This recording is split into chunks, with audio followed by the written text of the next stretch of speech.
வீர தீர சூரன். ஆக்சுவலாக அந்த ட்ரெய்லர் பார்க்கும்போதே படம் பிடிச்சிருச்சு. அதுக்கப்புறம் படத்தை பற்றி கேள்வியும் பட்டேன். அந்த படத்தை பார்க்கணுன்னு முடிவு பண்ணிட்டேன். பார்க்கும்போதுமே எனக்கு படம் ரொம்ப பிடிச்சிருந்துச்சு. எனக்கு என்ன பிடிச்சிருந்துச்சு, இந்த படத்தில் ஒரு வேளை பிரச்சனைன்னு இருந்தால் என்ன பிரச்சனையாக இருக்கும், அதை பற்றி தான் இந்த வீடியோவில் பார்க்க போகிறோம்.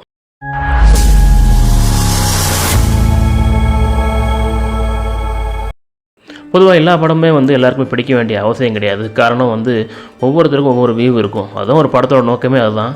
ஆனால் இன்றைக்கி நம்ம ஒரு படத்தை எடுத்துக்கிட்டோம்னா ஒரு மாதம் அதை பாய்காட் பண்ணுறாங்க, அல்லது மாதம் அல்லது கொண்டாடுறாங்க.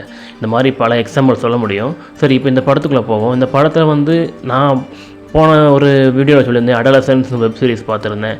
அந்த வெப் சீரிஸில் முதல் 20 நிமிஷத்துக்கு அது ஒரு சிங்கிள் டேக், அது ஒரு சிங்கிள் ஷாட், ஒரு சீனுங்கே தெரியல. அது எப்போ நான் கண்டுபிடிச்சேன் அப்படின்னா ரொம்ப இன்டென்ஸாக இருந்துச்சு. உள்ள கேரக்டருக்குள்ளே கூட்டு போயிருச்சு. ஏதோ வித்தியாசமான ஒரு இடத்துல போய் உட்காந்த மாதிரி இருந்துச்சு, ஒரு ஃபீலிங் சொல்லியிருந்தேன். ஸோ அதே மாதிரி தான் இந்த படத்துலையும் இருந்துச்சு, வீர தீர சூரன்லேயுமே.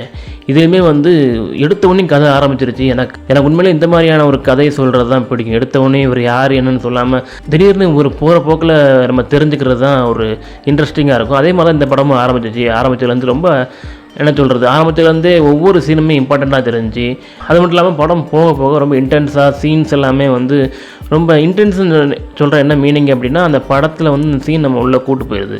அந்த சீனில் என்ன சொல்ல வராங்க, இந்த சீன் நம்ம சீன் நம்ம பக்கத்தில் இருந்து பார்க்குற மாதிரி இருக்குது. இதை தான் நம்ம போன வீடியோவில் சொல்லியிருந்தேன். அது காரணம் இந்த சிங்கிள் ஷாட் சீனு. இதுலேயுமே சிங்கிள் ஷாட் சீன் இருந்திருக்கு. அதுவே எனக்கு தெரியல, அதை நான் நோட் பண்ண கூட இல்லை. அந்தளவுக்கு எனக்கு அது ரொம்ப நேச்சுரலாக இருந்திருக்கு இந்த படத்தில்.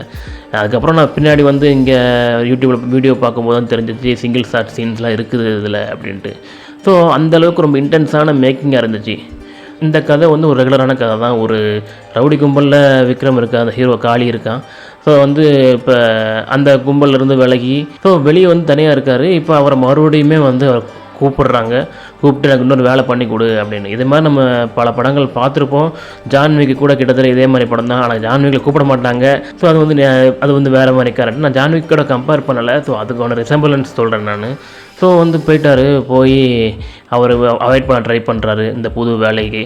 என்ன வேலைன்னா, வில்லனை எஸ்பி என்கவுண்டர் பண்ண ட்ரை பண்ணுறாரு. இவர் விக்ரம், அதாவது காளியை யூஸ் பண்ணி அந்த எஸ்பியை கொல்ல பார்க்குறாங்க. இதுதான் அவங்க பிளான் பண்ணது. ஸோ நம்ம கதைக்குள்ளே டீட்டெயிலாக போகிறத விட இந்த கதை ரொம்ப நார்மலான கதை தான். இப்படி தான் நடக்கும். முன்னாடி மேக்கிங் ரொம்பவே எனக்கு பிரமிப்பாக இருந்துச்சு. சில இடங்களில் எல்லாமே நேச்சுரலாக இருந்துச்சு. ஒரு மளிகை கடை வச்சுருக்கிற ஒருத்தர் ஹீரோ. ஸோ அந்த மளிகை கடையிலேருந்து அவர் பழைய வாழ்க்கைக்கு திரும்பி போகிறாரு. அதுக்காக அவங்க ஃபேமிலியில் ஒருத்தருக்கு ஒருத்தர் பேசிக்கிற விஷயங்கள், அவங்க ஃபேமிலியில் அதாவது என்னென்னா, அவங்க ஃபேமிலி இதெல்லாம் வேண்டான்னு சொல்லி வாழ்ந்துக்கிட்டு இருக்காங்க.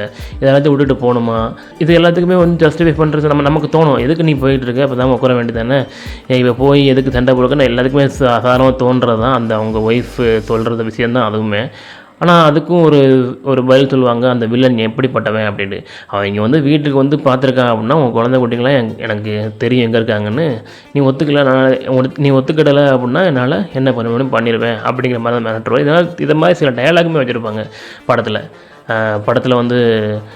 அதாவது அந்த பையனை, அதாவது ஒருத்தனை குடும்பத்தை தூக்குறேன்னு சொல்லக்கூடாது, தூக்கிட்டு சொல்லணும்னு சொல்லி அவர் சொல்லியிருப்பார். ஸோ இந்த மாதிரியான சில டயலாக்ஸுமே இருக்கும், அந்த வில்லன்கள் எப்படிப்பட்டவங்க அப்படின்னு சொல்லியிருக்காங்க. ஸோ இதுக்குள்ளே நம்மளால் புரிஞ்சிக்க முடியும் ஏன் விக்ரம் மறுபடியுமே அந்த பழைய வேலைக்கு போகிறாரு அப்படின்ட்டு. இதெல்லாமே ஸ்டோரி பேஸ்டான விஷயங்கள். ஆனால் இதில் எதனால் என் கூட வந்தவங்களுக்கு இது ஒரு படமாக பிடிக்கலங்கிறத விட அவங்க அது படமாக பார்க்கல, ஓகே பார்த்தாச்சா வீட்டு போவோம் அப்படிங்கிற மைண்ட் செட்டில் இருந்தாங்க. ஆனால் எனக்கு என்னமோ அந்த படத்தை ஒரு புக்கு படிக்கிற மாதிரி தெரிஞ்சு, எனக்கு ஒரு புக்கில் ஒரு நாவல் படிக்கிற மாதிரியான ஒரு ஃபீலிங் ஏற்பட்டுச்சு. அது எனக்கு என்ன காரணம்னு ரொம்ப நேரமாக தெரியல. அதுக்கப்புறம் தான் எனக்கு புரிஞ்சிச்சு, இது எல்லாமே அவங்களோட பல சீன்ஸ் ஒரு லென்த்தான சீன். அதாவது கட்டாக இல்லாமல் ஒரு கதையை சொல்கிறத விட நம்ம ஒரு கதையை பார்க்குறோம். ஒரு சம்பவம் நடக்குது, அந்த சம்பவத்தை பார்க்குறோம். இப்படி பார்க்கும்போது அந்த கதை நம்ம மனசில் நம்ம ரொம்ப ஆழமாக பதியுதுன்னு நான் நினைக்கிறேன். இதனால தான் எனக்கு இந்த கதையை பார்க்கும்போது ஒரு புக்கு ரீட் பண்ணுற மாதிரி இருந்துச்சு. எனக்கு இதில் ஒரு புக் ரீட் பண்ணும்போது ஹை தேவைப்படாது. ஹை அப்படின்னா ஒரு பெரிய பிஜிஎம் போட்டுட்டு ஹீரோ நடந்து வர தேவை கிடையாது. அது மட்டும் இல்லாமல் பெரிய உளுந்து செய்கிற மாதிரி காமெடியும் தேவை கிடையாது. ஒரு கதையை படிக்கும்போது அந்த கதை என்ன சொல்கிறாங்க, ஓகே இந்த கதை இங்கே போகுது, யாருக்கிட்ட போகுது, யார் இதில் முக்கியமாக ரோல் ப்ளே பண்ணுறாங்க, இந்த மாதிரி விஷயங்களை சொல்லிச்சு. ஸோ ஆனால் நம்மளோட பொதுவாக நம்ம ஒரு தேட்டருக்குன்னு படம் பார்க்க போனோம்னா, நம்ம ஒரு பாட்டு, ஒரு ஃபைட் சீனு, அதுவும் விற்கிற மாதிரியான ஒரு பெரிய ஆக்டர் படத்துக்கு போகும்போது நிறைய ஆக்ஷன் சீக்வன்ஸ் எதிர்பார்ப்போம். இதில் ஆக்ஷன் சீக்வன்ஸு வந்து அங்கங்கே இருந்துச்சு. கடைசி கிளைமேக்ஸில் ஒரு முக்கியமான ஃபைட் இருந்துச்சு. இது எல்லாத்தையும் போக ஓவராலாக படம் பார்க்கும்போது நிறைய பேர் சொன்னது ஃப்ளாட்டாக இருக்குது, எங்கேயுமே பெருசாக சொல்ல முடியல. அது நிறைய பேர் சொல்லுறது நான் என் கூட வந்தவங்களை சொல்கிறேன், அதுக்கப்புறம் நான் கேட்டவங்களை சொல்கிறேன். ஓவராலாக பார்த்தோன்னா கிரிட்டிக்கலாக நல்லா ரிவ்யூ பண்ணுறாங்க, நல்லா சொல்கிறாங்க. ஆனால் ஜென்ரல் ஆடியன்ஸுக்கு இது எப்படி போய் ரீச் ஆகிடுச்சு அப்படிங்கிறது எனக்கு தெரியல. இது வந்து என்ன சொல்கிறதுனா, இது ஒரு சாதாரண படம் கிடையாது. இது ஒரு புது வகையான கதை சொல்கிற முயற்சி நான் நினைக்கிறேன். ஏன்னா வந்து நம்ம இதுக்கு முன்னாடி ஜென்ரலாக சொல்லுவாங்க 3 ஆக்ட் ஸ்ட்ரக்சர்னு சொல்லுவாங்க, first act, second act, third act அப்படின்னு. இதில் அந்த மாதிரி எந்த கிராமருமே இல்லை படத்தில். எடுத்த உடனே வந்து டேரெக்டாக கான்ஃப்ளிக்ட்குள்ளே தான் போகிறாங்க. அதாவது கான்ஃப்ளிக்ட்னா பிரச்சனைக்குள்ளே, என்ன இந்த படத்தில் என்ன பிரச்சனை, இந்த கதையில் என்ன பிரச்சனை, அதை யார் சால்வ் பண்ண போகிறா, அது எப்படி வருது, இந்த கதையில் யார் வில்லன், இந்த கதையில் வில்லனுக்கு என்ன பிரச்சனை, வில்லனுக்கு யார் எதிரி, ஸோ வில்லன் யார் கூட இருக்கிறான், யார் இதில் ஹீரோ, இந்த மாதிரியா மெல்ல நம்மக்கிட்ட வந்து கதை சொல்லிக்கிட்டே போகிறாங்க.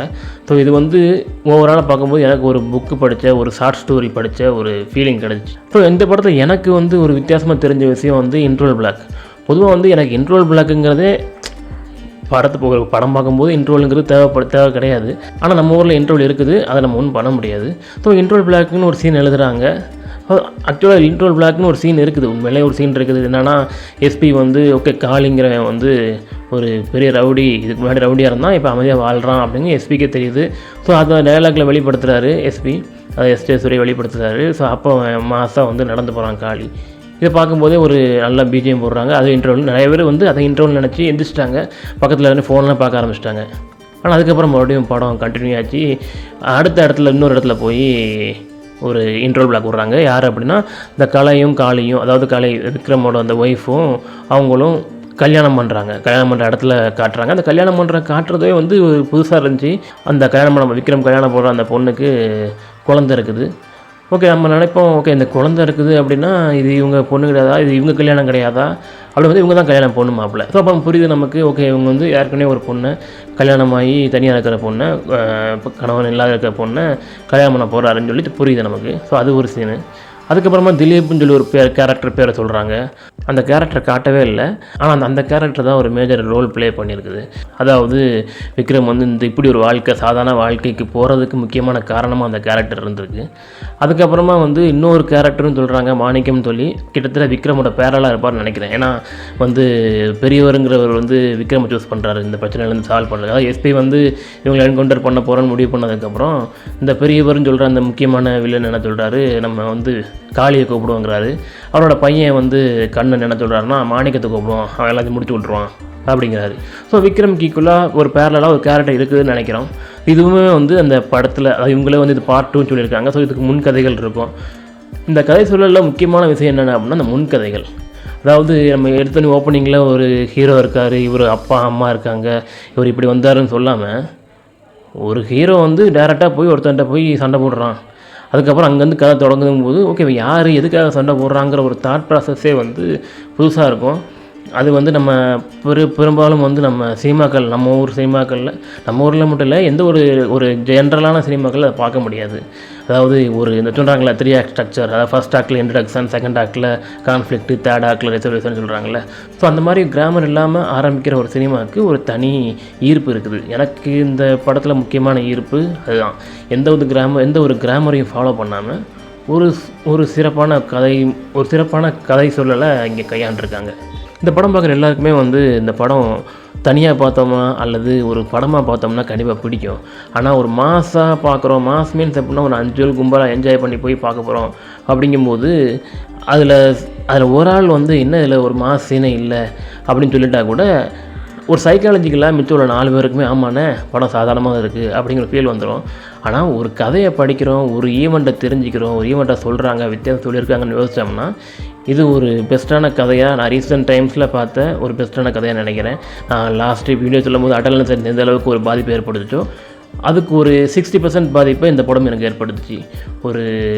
ஒரு நல்ல ஃபீலிங்கை கொடுத்துச்சு, படம் பார்த்த ஃபீலிங்கை கொடுத்துச்சு. சான்ஸ் கிடைக்கிறவங்க தேட்டரில் பார்க்கலாம். இது ரொம்ப நல்லாவே இருந்துச்சு. அது மட்டும் இல்லாமல் இந்த படத்தில் நிறைய ஒரு ஹிடன் சீன்ஸ், ஹிடன் லேயர்ஸ் இருக்குது. ஹிடன் லேயர்ஸ்னால் அதனால் நமக்கு ஒன்றும் அதில் கதை சொல்ல போகிறதில்ல. அந்த சீன்ஸை வந்து இன்னும் என்ன சொல்கிறது, ஒரு மேலே தூக்கி காட்டுது, அந்த மாதிரியான ஒரு சீன்ஸ், அந்த மாதிரியான ஷார்ட்ஸ்லாம் இருக்குது. ஓவராலாக பார்த்திங்கன்னா இது எனக்கு ஒரு சிறந்த ஒரு எக்ஸ்பீரியன்ஸாக இருந்துச்சு. இதுதான் இந்த படத்தை பற்றி நான் சொல்லணும்னு நினச்சது. அடுத்த வீடியோவில் வேறு ஒரு படத்தை பற்றி பேசலாம். தேங்க்யூ.